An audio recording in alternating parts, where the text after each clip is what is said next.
I think for the NHL getting this deal back with ESPN is massive.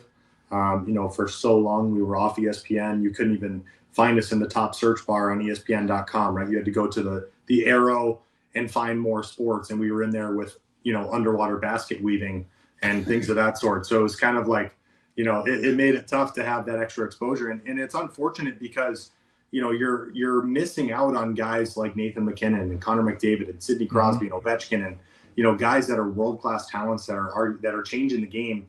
On the field, in the broadcast booth, Ron Johnson is Minnesota sports. One-of-a-kind opinions, big-name guests, the teams you care about every day. It's the Ron Johnson Show, part of Locked On Sports Minnesota, and it starts now. Welcome to the Ron Johnson Show, and I am your host, Ron Johnson. My producer, Sam Ekstrom, will be joining us just a bit.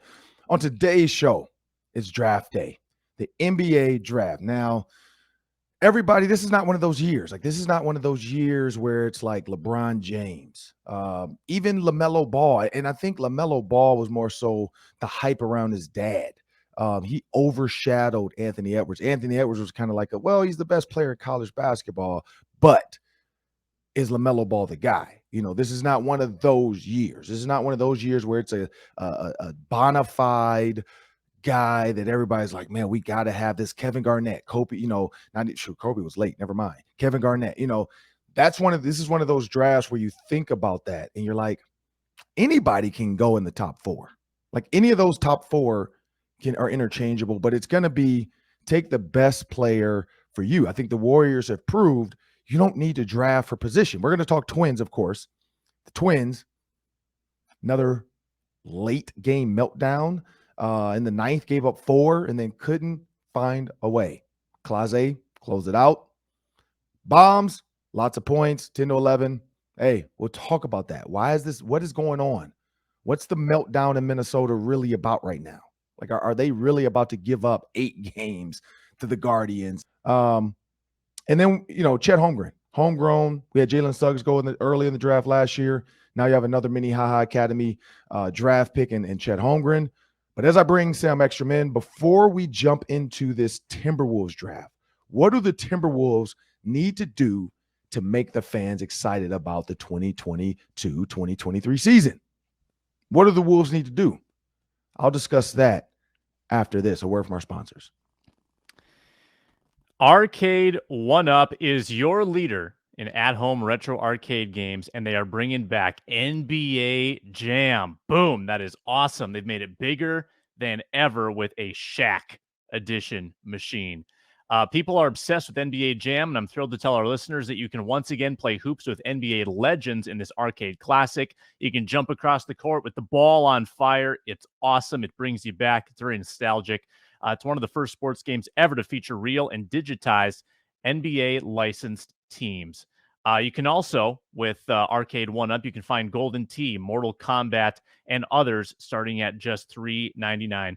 Check it out. Giving away an NBA Jam Shaq edition to a Locked On listener. Enter for a chance to win a game console for your man cave at arcade1up.com/lockedon, arcade1up.com/lockedon. You've got until July 8th to enter to win an NBA Jam Shaq edition. Don't miss out. Enter today. And Ron, last night I watched Hustle with Anthony Edwards and Adam Sandler, and I am ready to talk some draft. So let's get into it.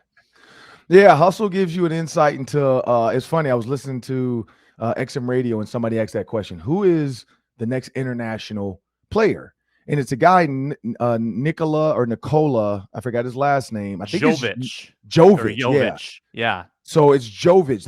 Because that was the conversation. I think it was Jay Billis was saying people are going to get him confused and call him Jokic and call him the Joker and all this stuff. But it is Nikola Jovic, whatever.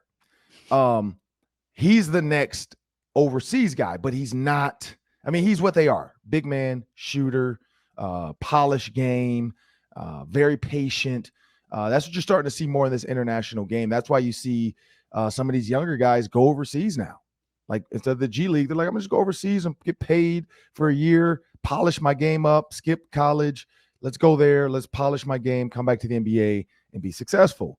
That's becoming a trend, where the NBA almost needs to adopt some of these teams and say, hey, you're going to be our international affiliate. Like we're gonna help get guys over to you. We're gonna pay for their travel as well. You pay their salary, we'll pay for their travel. We'll make sure that they're not living in junk housing. We're billionaires.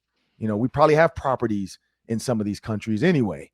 Let's spruce this thing up and make it a nice condominium that's safe for these players as well, traveling internationally. It's not always safe, as I've heard, for some of these guys to travel internationally. So that's one. So when you look at the Timberwolves, and this is where I'm going to give you some quick takes. You go with yours. Mm-hmm. D'Angelo Russell is the hot button right now. He's the guy everybody's wondering what's going to. Here's some options they could do. They could trade with the Wizards. Wizards get the second-round pick of D'Angelo Russell. Russell and a second-round pick. And then the Timberwolves get Kyle Kuzma and KCP, Kentavious Caldwell-Pope. That's one option. Clippers could trade with them. D'Angelo Russell and the 19th pick. Timberwolves get Norman Powell and Marcus Morris. You're adding maybe some, as I talked about, that Draymond Green type of guy, that guy that's going to give you just a little bit more of a, help take some of that pressure off Cat, help be an annoyance, help be the Patrick Beverley. Because if you can also move on from Patrick Beverley. He's entering his 15th season. Maybe trade high, sell high, like in the stock market. He's high right now. Everybody's talking about him. They're talking about him and Draymond Green being great defenders. Him being an annoyance, him wearing a robe after winning, the 7th playing game. Trade high, sell high, get him out of there, maybe get some capital there. You look at the Knicks, D'Angelo Russell, 19th pick. Timberwolves get Derrick Rose, bring him back. Taj Gibson, the 11th pick, and Alec Burks. So there's 3 possible options for the Timberwolves. The 11th pick would not be bad. You get D Rose, who can be, and then you still move Patrick Beverley. Now D Rose is your guy. You go draft maybe a better guard at 11. Maybe you keep D Rose and Patrick Beverley. You have some older point guards because you just need some guys to pass the ball and not make mistakes like D'Angelo Russell does sometimes. Because yes, he's hot, but then he also can absolutely just destroy a game. And then with the 11th pick, you go get you another swing 6'8" guy, 6'9" guy that can fill in and be another role player because you already have your 2 monsters. You know what you got in Anthony Edwards and Karl-Anthony Towns. So that's kind of my thought right there on what the Timberwolves could possibly do with that first trade or the first pick. So that D Rose scenario, so that's trading with the Knicks. That's trading with Tibbs.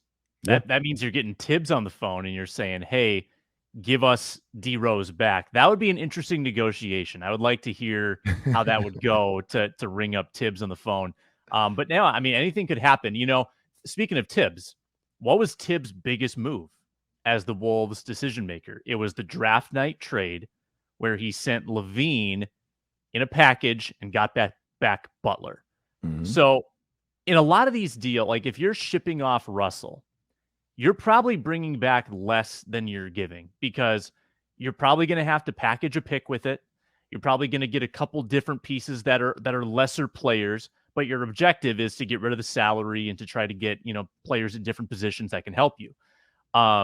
Is there a player on the Timberwolves roster that could actually bring you back something better in conjunction with the pick? Like, is Malik Beasley enough to get you back a really good player? Is Jaden McDaniels enough to get you back a really good player? Like, there are some secondary pieces on this roster that I wonder if they are on the trade docket. And that would be a huge swing for Tim Connolly, who just got here a month ago, to go and trade off a core piece of this team.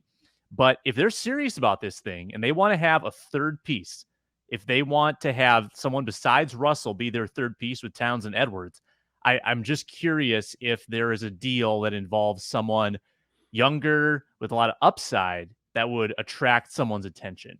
But I think that the objective tonight, if you're going to make a trade, is you want to shed salary with D'Lo and you want to get some size. You want to get some rebounding. Front court depth to me is huge, and I don't know if you get it in your draft pick. I think it's hard for a big man to come out of college or out of the G League and have an instant impact. So if you're going to add size, I think you have to do it in a trade or you wait for free agency. But if there is a trade tonight, I hope they bring back some forwards or a center. Yeah, and so here's the thing. So you talk about draft. We started off saying go get a guard, trade D'Angelo Russell. Well, if you don't get D'Angelo Russell move, going early in the first round at 19 and getting a guard is probably not the move. You probably wait. You try to move D'Angelo Russell later, knowing that maybe you can still get a Derrick Rose in a straight up trade with something else and get rid of Russell's salary. So there's some other possibilities there, especially if the Knicks are, missing that. If they're missing a guard to really get them started, maybe D'Angelo Russell's the guy, And so when you think about guys, you just said forward, I like that. So Tari Eason, LSU, EJ Liddell out of OSU. And if you remember Ohio State basketball, the only reason I do is because of Big Ten. He's a big boy, but he's also a bully. And I talked about that. I talked about being a bully, and they need, that's why I said DeMarcus Morris. Cat's not a bully. Cat doesn't like to be bullied. Now, Cat gets pushed, and then he says, okay, because remember he said, you're gonna see a different side of me, or whatever. I forgot what he tried to call his game when he's coming out of the All-Star break, of what he was gonna all of a sudden turn into some bully. It's not his game. I think he was trying to embody what Patrick Beverley does. I think he was trying to be Draymond Green, but that's not him. When he does that, he gets into foul trouble, and then he whines to the ref. That's the big difference, and people were sick of that. Stop trying to be something you're not. Be smooth. Be Kevin Garnett. Just be Kevin Garnett. Kevin Garnett was smooth. He was not trying to be a bully. He was trying to finesse you and kill you with game. If you're the best big man shooter of all time, go kill us with game. Don't try to be the bully. Go get EJ Liddell. He could be the guy. He could be the bully for you. He's a big body, a power forward. Now you put Cat at the center. You put EJ at the power forward. He's going to carve out space. He's going to get you those dirty rebounds. He's going to give you the elbows. He's going to get Draymond Green out of there. He's a guy that's not scared of Draymond Green. And maybe that's the 19th pick there. You get a guy now, power forward. And then, like you said, then maybe you move somebody else like a Daniels. If you can get EJ out of Ohio State and that you think that's the guy, then yeah, maybe move another big man who can give you some more pieces. You can get one or two pieces for it. So that's some names to watch out for tonight in the draft. I think it's going to be a cool one. I'm excited to see where Chet Holmgren goes. We'll talk about that in the Daily 3. Jaden Ivey out of Notre Dame. I watched the kid grow up because his dad played with me with the Baltimore Ravens. So I've seen him when he was born. I held him as a baby, and now he's going to be a first-round draft pick. So it's cool to see that. But next up on the Ron Johnson Show, we had Carly Zucker. Now it's time for Jason Zucker to take the stage. He's going to talk a little bit about the NHL. And where does he see Sidney Crosby compared to Kirill Kaprizov? He has an interesting take there as well. But we'll be back on the Ron Johnson Show. So up next on the Ron Johnson Show, I have Jason Zucker. The pleasure of Jason Zucker, the model, the hockey player, the philanthropist, the sex symbol, and a friend of mine, Jason. How you doing, brother? Thanks for having me on. No, thanks for joining me. So, first off, I want to say this. So I ran into Nick Bukestad in the Arizona airport. Super random. Him and then Riley Tuff, which I didn't even know who Riley Tuff was. I just knew he looked like a 18-year-old kid. And then everybody later is like, how do you know Riley Tuff? And I'm like, I don't. Who is that? And so then, of course, I had to go Google it later. And then on K-Fan, I brought it up, and people are like tweeting me, it's Riley Tuff. He went to Blaine High School. When you walk through an airport, you're not Nick Bukestad's height. Do people see you and say, oh, that's a hockey guy? Or are they like, who is that guy with the blonde? No, the only time I tell everyone this, the only time I ever get recognized if I'm with Carly. I feel like it's like, I don't know if it's, she's definitely more famous than me, especially in Minnesota. But then, for the most part, it's like people see Carly and then they're like, could that be Jason? Yeah. Okay. So then that's got to be them together, right? It's like, I don't think they'd recognize just Carly or just me. But if they did, it would be her before me for sure. So it's the tandem. So you guys worked. So if you ever are not with her, then you're basically anonymity. Why can't I say that? Anonymity. Anonymity. You know what? You're not seen. How about that? I cannot believe I can't say that word. Anonymity. That's gonna throw me off the rest of the day. We'll keep working on it. I'm 100% anonymous. I'd say 99% of my life. You're anonymous. So, Jason, when you look at the Colorado Avalanche, you look at the Tampa Bay Lightning, then you got the Warriors and the Celtics. And, of course, everybody talks about numbers. ESPN brings it up all the time. Why do you think a Tampa Bay Lightning team having a chance to possibly three-peat and a Warriors team who hadn't won recently but then won their fourth, why is that a bigger story in the sports world? I think basketball is just in the media's eyes a bigger sport than hockey. I mean, it's right up there, just behind the NFL, and the media exposure for those guys is nonstop. It's constant, and so I think for the NHL getting this deal back with ESPN is massive. For so long we were off ESPN. You couldn't even find us in the top search bar on ESPN.com, right? You had to go to the arrow and find more sports, and we were in there with underwater basket weaving and things of that sort. So it was kind of like, it made it tough to have that extra exposure. And it's unfortunate because, you're missing out on guys like Nathan McKinnon and Connor McDavid and Sidney Crosby and Ovechkin and, guys that are world-class talents that are changing the game from guys, like Gretzky and Mike Bossy and, people like that. So you're missing out on a lot of those generational talents, unfortunately. But you know what? The hockey purists obviously got to see it, and now being back on ESPN, I think is absolutely massive. It's definitely grown the exposure. I think the numbers are showing it now with this, with this Stanley Cup Final being absolutely massive for the league. So I think it's shown, and it's it obviously helps that it's great hockey. The Stanley Cup playoffs, and obviously I'm a little bit biased, but I think it's the best playoff in the world, and I think it's the hardest trophy to win, and I think it's something that is extremely fun to watch. And for people that don't even know the game, just turning on a playoff game, you see the intensity, you see everything going into it, makes it a lot of fun. And so when you look at it, again, this is my first hockey experience was this year. I got to go to a Wild playoff game. I was invited by I think it's Todd Fredericks of the Wild organization. He's with the Iowa Wild, but he also does marketing. And so he happened to come on K-Fan, and I was making jokes about being a black guy, never going to hockey. And he literally DM'd me, speaking of your wife talking about her DMs, he DM'd me like, hey, do you really want to go to the game? And I thought he was like, I was like, what? Are you serious? And I'm like, well, I don't know. Like, it's a random Tuesday and we have kids. Yeah. And so we found somebody to kind of keep an eye on our kids. Our 11-year-old, she's good enough anyway to just put her sister to bed. But we had somebody to watch our kids. We went. And so as I'm there, one, being at a hockey game is a totally different experience than watching it. So at that point, I was hooked. I was so hooked. My wife got me a Father's Day Wild t-shirt. So now I actually have like a t-shirt to wear to my next game. It took you that long? It did. I'm not going to lie. I went to one other hockey game, and that was Gophers versus Badgers in like 2002 or 3. It was like my senior year. It was like after my senior year, a bunch of former players. We were just in town, and we were at Sally's bar on campus, and everybody's like, all right, let's go sneak in the hockey game. And so we snuck in the back door with our Letterman At least jackets. That was the good WCHA then. So at least you got some good hockey. You know, and I'm not going to lie. We were just at the top drinking. Like we never even, I don't think we ever even sat down and watched the game.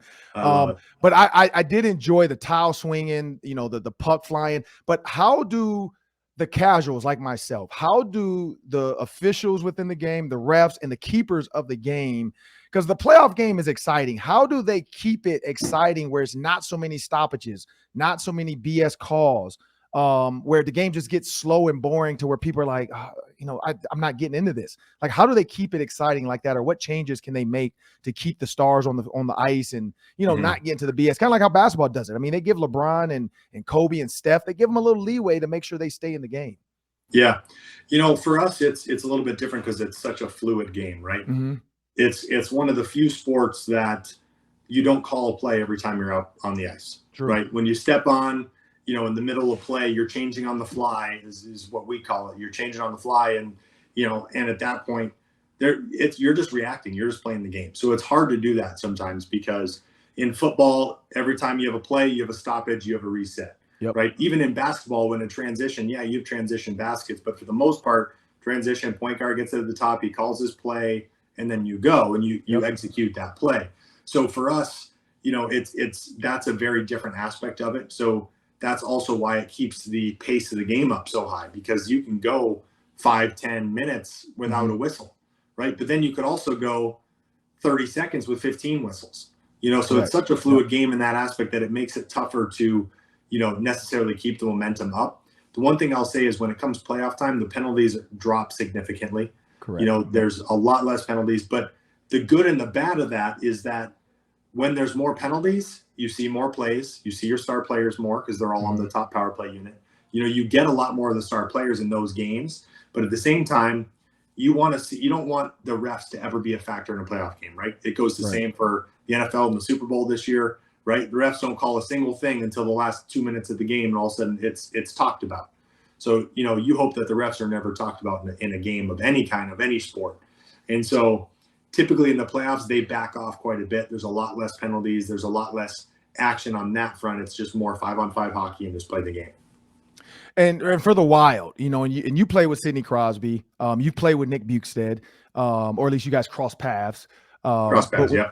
But when you look at, you know, Kirill Kaprizov and Sidney Crosby, you know, what and even Connor McDavid, you know, what do those generational type players have that so many people, like, where do they get, like, what do they have? Like, where do they get that from? Like, what is that? To me, it's all a mindset, right? Like, there's guys that have more skill than Crosby, more skill than some of these guys. If you talk about pure skill, if you were to put them in a situation, say, do this, right? Do this singular thing right here. But they can't put it all together, right? You probably know this from football. It's the same in hockey.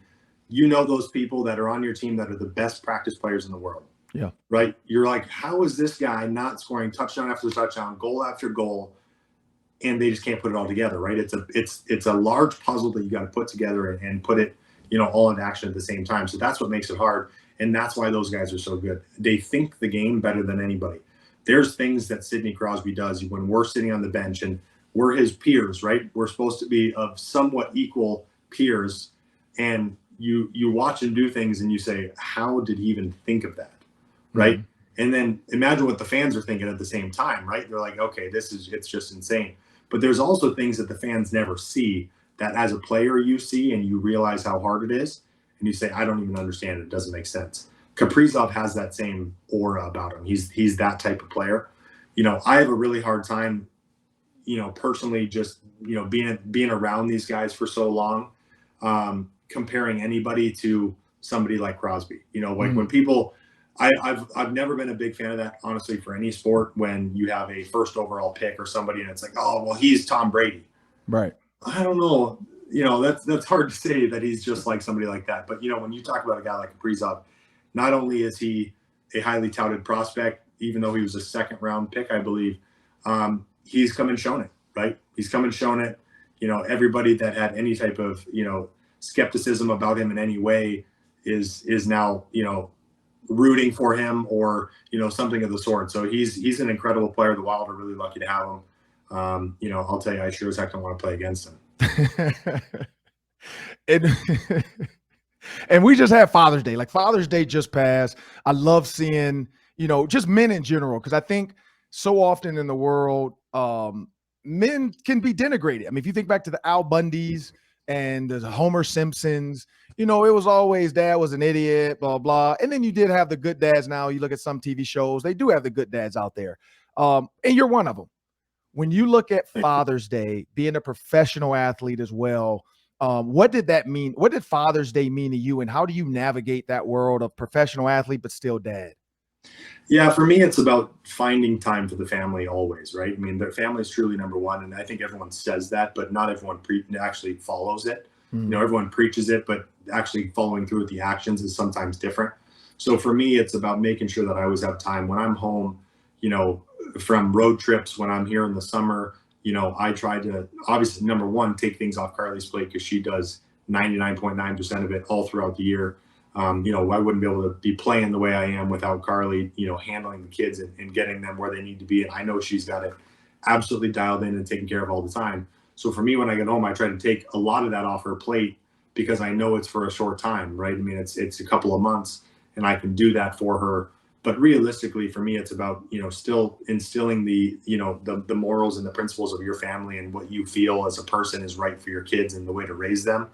But also about, you know, showing them that path, right? And the path isn't necessarily professional sports. It's letting them enjoy that ride with you, because it's such a unique experience. And, you know, I try to bring Hendricks, Stella's a little bit too young now, but bring them into the rink and just hang out with the guys and be a part of it, because 10 years from now, he's going to be able to say that he was hanging out in the locker room with Sidney Crosby, Right. and just, being buddies. Like that's an unforgettable experience for somebody of his age, that right now he has no clue how to appreciate that. But for me, it's, at some point he will, and that's going to be the fun aspect of it. So for me, it's about just being present, I suppose, is probably the best way to put that, and really making sure that it doesn't all fall on Carly, because 99.9% of everything else does. And so I want to make sure that I'm present, giving them what they need, being there for activities all summer and enjoying that side of it. But then also when they're out in Pittsburgh with me and we're doing that, it's including them in the journey, and really making sure that they feel a part of it, because for me, they're a massive part of it. Yeah, and Hendricks is me. Like I was in the Steelers locker room as a kid. I got to hang out with Terry Bradshaw. I got home videos of Mel Blount, Donnie Shell, Franco Harris, Mean Joe Green, so all of those guys. And when my dad passed away, all those guys came to his funeral. So I definitely, Tony Dungy, so I definitely know he's not going to remember, because I'm not going to lie. It took me till about the age of 27 to really look back. Because growing up, I'm just like, oh, those are my dad's friends. Because they would talk crap about me. They would say stuff about me. Lynn Swan would make jokes. Mel Blount would say I'm soft because, back in the day, they used to beat the crap out of each other. We don't do that now. And so, but now I can appreciate it. Like now talking to Tony Dungy now, texting Mel Blount, I can appreciate that. But last one for you. So you kind of hit the nail on the head. It's not always about professional sports. Jason Zucker, if you were to look at yourself in the future, you got Tom Brady, who's now, looking at getting behind the camera, Tony Romo, you got JJ Redick, you got all these former athletes. I saw PK Subban grab a microphone. Like a lot of guys are jumping out there now and doing this. What does Jason Zucker look like at the age of 45? What is that going to do? Well, I hope I look just like this. I hope I don't age much. But no, I mean, for me, I personally, as of today, and this could change, of course. I mean, life takes you in crazy directions sometimes, but I personally don't want to be back in the hockey world.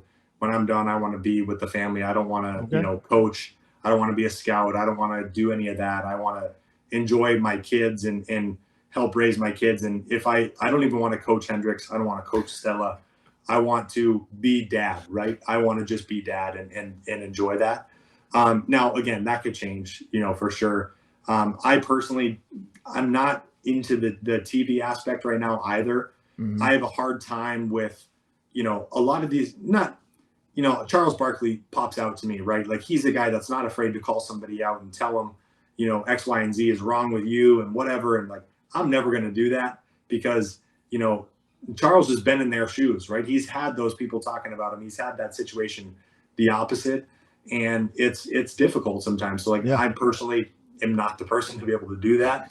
So for me, I'm trying to set up the business side of things for our family and our, our matters that way, and just try to make sure that I have something to fall back on as far as business and keep me busy.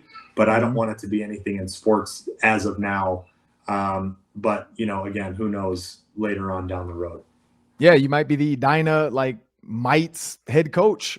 No, see, I don't want that. For me, it's I want to just be able to watch and just, I'm the guy, I'll tell you this, when Hendricks is on the ice, he's with a, skating coach right now, and he, takes lessons and whatnot. I get off the ice and the only thing I ask him is if he had fun, nothing else. Okay. I don't want him. I'm not you need to work harder. You need to try this move. And, I don't even want to teach you anything. Your coaches are going to teach you. That's your coach. I'm your dad. That's it. I'm out. Maybe you'll be part of the Mighty Ducks remake, the 2020 or what are we in? The 2035 Mighty Ducks. You'll be the Emilio Estevez. You might be an actor on Disney Plus. If they want to pay me for it, I'm in. I'll do that, but I don't know if I'm the guy for the job. Well, I want to thank Jason Zucker for joining me on the Ron Johnson Show. Up next, we got the Daily 3. That's 3 questions, 3 minutes each. Stick around for that. If you're ready to pop the question or you're celebrating a milestone moment, find jewelry as unique as her with the modern convenience of online shopping at BlueNile.com. They have simple online tools that let you choose the diamond, shape, size, and clarity, as well as setting style. Blue Nile's bench jewelers will then handcraft her perfect engagement ring. Each ring is one of a kind.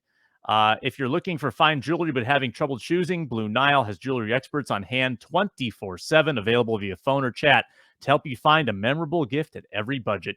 Make your moments sparkle with jewelry from BlueNile.com, and Locked On Sports listeners get $50 off purchases of $500 or more. This podcast exclusive includes engagement. Use code Locked On. That's code Locked On. Plus, every order is insured, ships free, and arrives in discreet packaging that won't give away what's inside. Shop stress-free and find your forever piece. Go to BlueNile.com today. All right. Well, Sam, it's your turn. 3 questions, 3 minutes each. Take it away. All right. I think I gave you a certain order. I'm going to go a little out of order because we got to talk about the Twins first. I mean, the Twins with a second consecutive meltdown, deja vu, really, because for a second straight game, a go-ahead 3-run home run in the 7th, and a second straight game, the bullpen gives it up. This time, it's even worse. They give up 4 runs in the 9th. And they lose 11-10 in a slugfest. Entertaining game, to be sure, but the pitching left something to be desired. Twins now down a game in the Central. Ron, your reaction to last night's meltdown? Yeah, I don't know. I don't know what's going on. Maybe the Guardians are just better. Maybe. Who knows? But when you look at what that game bought you, it bought you leads. It bought you overcoming leads. It bought sustainability. It bought perseverance. And in the end, all that was attributed to the Guardians. They did all of it. They sustained. They came back. They persevered. They were down. And they charged back in the end with strategic moments. I mean, you saw the sacrifice fly to go ahead. You saw the double to tie it up. I mean, the home runs from Kepler and Correa, like that could have defeated a lot of people when you have one guy gets 2 home runs, another guy comes in and hits a homer, and then all of a sudden the Guardians charge back, though. They're like, look, we're in this. And I think they probably realized, like, look, the Twins bullpen, if we can stick around, I don't think they have enough to close us out in the end, and they didn't. They could not close out the game. Whereas Clase came in and he closed it out. They could not get a hit on them. They could not do it enough to, I mean, they couldn't get 1 homer to try to tie it up in grand fashion at the end, and then maybe now put the pressure on them to start making mistakes. But if a pitcher's ahead in the count, if a pitcher doesn't feel like there's no pressure, there's nobody on third that possibly can score with 0 outs or 1 out, like that's a pitcher's dream. Pitcher's nightmare, people on base, not enough outs where an outfield fly matters to the defense. Like when an outfield fly is hit and somebody's on third, that's the worst scenario, unless it's close and you can gun the guy down, or you have Kirby Puckett back there, something, or somebody with a rocket arm. Like the Twins just, I don't know. Like, I don't know what to say. Like they have to figure this out. You have to get 2 out of 1. You have to try to keep this close, because then you go on a 5-game stretch against the same team. And if that same team sweeps you now they have the confidence to come back and sweep you in 5. But again, I've been wrong before. I'll be wrong again. Twins might come back and sweep they might lose all 3 of these and then sweep them and get all 5. So who knows? Like this season, it started off great. It's starting to get rocky, but let's see where it goes. What do you think, Sam? Yeah, just hugely disappointing when they had their best pitchers lined up, their starters. They had Joe Ryan. They had Sonny Gray last night. Devin Smeltzer today has been really good, so maybe they get a win from him. But they gave Cleveland their best. Their starting pitchers were not bad, and their offense has been great. So when things come together like that, and you should win those games with late inning leads, that's pretty distressing. And now Byron Buxton's got his knee, barking at him again. So it doesn't look good for the Twins, and they're coming back to the pack. And we might be set up here for kind of a down stretch leading up to the All-Star break. Yeah. Ron, I don't know if you saw this major Stanley Cup controversy late last night. So after the Twins meltdown, I was a little bit bummed out. I switched over to the hockey for a distraction, and I got to see the overtime winner. So Colorado dominates the overtime. Weird goal. I don't know if you saw this, but the guy puts it past the goaltender, and nobody celebrates because the puck got stuck in the upper part of the net. So no one really saw where it was. There was a delayed reaction. Then they celebrate. It's over. The Avalanche win. Well, later on, we see replays that the Avalanche had too many men on the ice during the goal. And the Tampa Bay coach is almost crying after the game, saying we should still be playing. I can't talk right now. And now that they're talking about changing the rules and why isn't this reviewable? And it's kind of a gigantic conundrum, Ron. Did you keep up with sort of the late night controversy around the Stanley Cup game winner? I didn't. I was out to dinner, and then I ran into Carter Coughlin, Kamal Martin, and Clay Geary, all former Gophers. Clay actually said he's coming back for 7th year. Crazy. But yeah, I didn't see it because by the time I got home, I was tired. So I did not see that. But I did wake up to like the Twitter. And everybody on the Twitter, the hockey world, because I'm in Minnesota, so a lot of my tweets, my Twitter followers, they love the hockey stuff, regardless if their team's in it or not. And yeah, and that's coming up now because you got Major League Baseball with the review. You got football with the review. Basketball now has even gone to the review for 3, because before 3-pointers and some of that stuff, that you couldn't do the circle deal until the hey, go review that. Go review that. He didn't hit a 3, that was a 2. Because even basketball, they want to get some of this stuff right, especially in the playoffs when it's like, because I see Draymond Green is the narcissist of this. Like every time there's a charge or something that he thinks he was set. Hockey needs to add it. Hockey does, because it that moment is too close. Because I can't remember. I think it was the college one where that happened. Didn't that happen in college or something where they awarded somebody the game and then they reviewed it and they made them all come back on the ice and finish? Oh yeah, Mankato Bemidji. Yeah. Mm-hmm. So like college does it, like, and I don't know if they reviewed it or they just made a ruling on their own. But hey, if they can do that, the NHL should have been able to pause it, say, hold up, let's go get this right.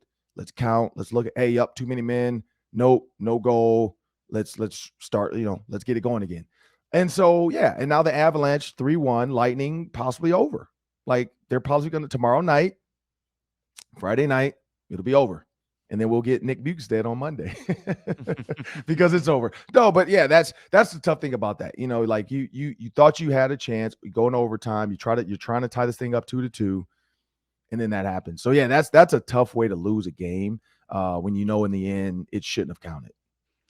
Yeah, it seems like one of the simpler reviews too, just to count the guys on the ice. Now the problem is that the NHL is pretty fluid in the way they enforce that. Like if somebody is a couple, strides from the bench, they'll allow someone to jump on the ice for them. They're okay with that. But in this case, the guy who came on the ice was nowhere close to being replaced. The person replacing him was 40 feet, they said, away from the bench. So they actually had 6 skaters on the ice there for a good second or two, which is definitely illegal. So Tampa Bay's got a gripe.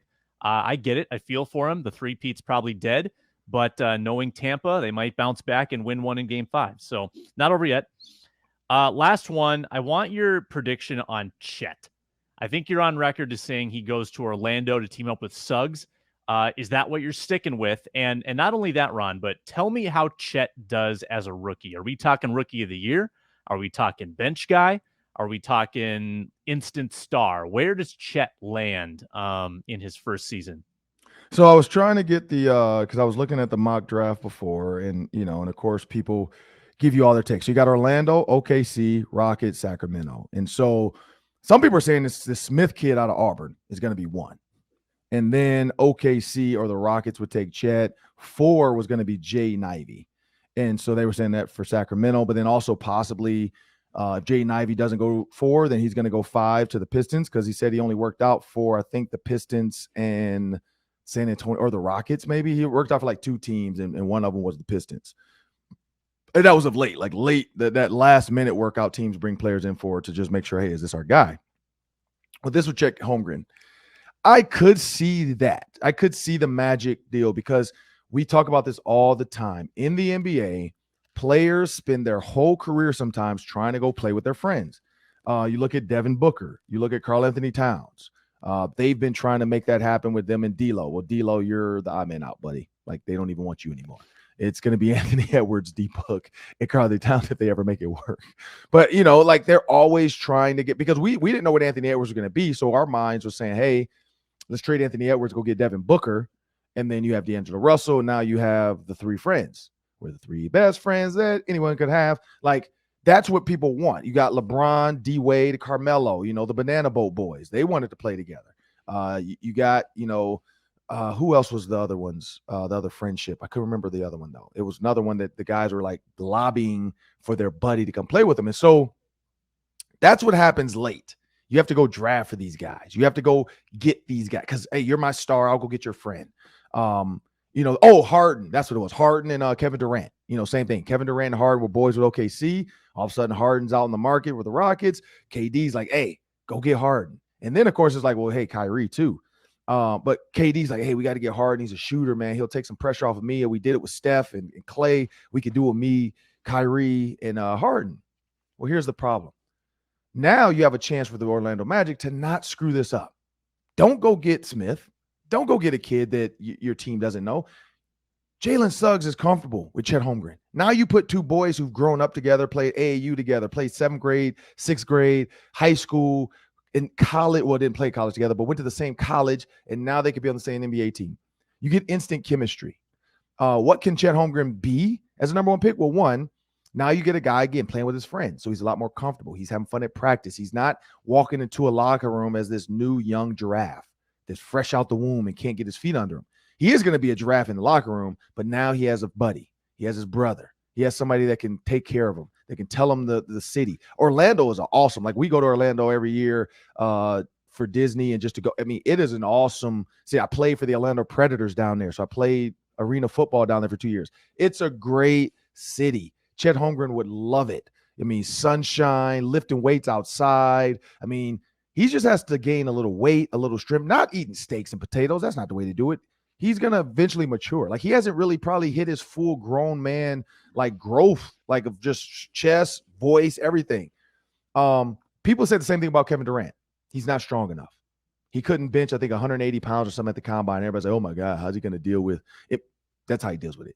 He spreads out the floor. This is a spread out the floor game now. Chet Holmgren is a legit shooter. I think he shot 40% from three. Like, the kid is 7 feet. He's a unicorn. He's going to be more like a Porzingis, but healthy. Like, think about a healthy Porzingis. Porzingis ends up having back problems, issues with his health, could not stay healthy. I mean, that's what you get out of this kid. You get a kid that can be a unicorn, that can finish with his left or his right, can grab a rebound. He can shoot down the court and handle the ball himself. We've seen him at Gonzaga go coast to coast. We've seen him at Minnehaha go coast to coast for a 7-footer. They can go behind his back. He crossed Steph over, step back, hit a 3 on Steph Curry in an AAU game or whatever camp. So that's what you get. That's why the Orlando Magic have to get him. And I think he'll be a double-double guy. I think he'll give you, enough rebounds at 7 feet because he doesn't even have to jump high. He just has to be in that area to get a rebound and box out just a little bit. Yep, guys are going to try to push him. But if he jumps and gets pushed in the air, it's a foul. So a lot of that stuff in the NBA doesn't happen anymore. You don't get to just beat guys up under the basket. He'll give you 10 rebounds. He's going to give you 12 points. Like, that's what he's going to be. And Jalen Suggs now has a boy there. So that's the take on Chet Holmgren and where he should go. Yeah. Honestly, when I was watching Hustle, I thought, hey, this Bo Cruz guy, it's kind of a Chet Holmgren game that he's got. He's a big, lanky guy who can block, shoot, rebound. I think Bo Cruz is maybe a little more athletic, but I had that thought. And I think that Orlando has had so much trouble keeping stars there. They couldn't keep Shaq there. Mm-hmm. They couldn't keep Dwight Howard there. And when you draft someone to play with their buddy, there's just a greater likelihood that they're going to want to stick around and build something. So I think just for their franchise's sake, you take Chet. I think Chet's going to be good. I think that Chet's going to be one of, like, maybe the first year will be a little rough. I think he's going to be really good by year 3. So I would gamble on the unicorn, team him up with Suggs, and have him just go crazy, on other teams. It's going to be a lot of fun to watch. Yeah, and again, this is a spread out the floor league. Karl-Anthony Towns said he's the best big man shooter. Chet's not going to be a big man, but he's going to be a 7-foot guy that can hit a 3. So now, depending on who you have guarding him, if it's your 4 can't go grab rebounds now. If it's your 3, now Chet maybe does go in the post because you have a 6'9", 6'8", 3, and Chet's 7 feet. And so now he will do some Kobe Bryant, but he's going to have to get, with Olajuwon or somebody to work on his post game. Because that's the one thing where Kevin Durant got way better. He worked on his post game in the offseason, working with Kobe, watching Kobe stuff, working with Olajuwon. And then you see Kevin Durant do all the weird spins when he warms up because he's just getting ready for that. Now he's killing people in the post with that 1-foot step back jumper, the Dirk. Dirk Nowitzki wouldn't be a bad person for Chet to link up with because now with social media and agents, you can connect players with players easily for a workout. And so I think that's where Chet has to get better. He has to get some true post moves because we know he can shoot. We know he can dribble, but he has to polish his game early because those rookies that don't polish their game early, they fall fast. And then like year 8, they're like, oh, yeah, I got in the gym with Olajuwon, and Olajuwon's 75 now. Like, no, go do it early. Get in the gym, get a true NBA post game, and Chet will be a matchup nightmare. And I think that's what the Orlando match. You have to make a splash. Like Smith, yeah, but Smith is inconsistent. You look at him, he played well against teams that were good, but then all of a sudden you see a 6'8" guy guard him and he shuts down, he just plays down to his competition. You don't want a guy like that. You want a guy like Chet that every night he's going to give you his best, and he has his boy there. So, but that'll do it for the Ron Johnson Show. I'm Ron Johnson. That's Sam Ekstrom. That was Jason Zucker, our guest. Please go back and download, watch that. Please comment, subscribe on YouTube, and please continue to subscribe and share wherever you get your podcasts. We greatly appreciate it. Have a great day. I'm Ron Johnson. This is the Locked On Sports Network, and have a great day.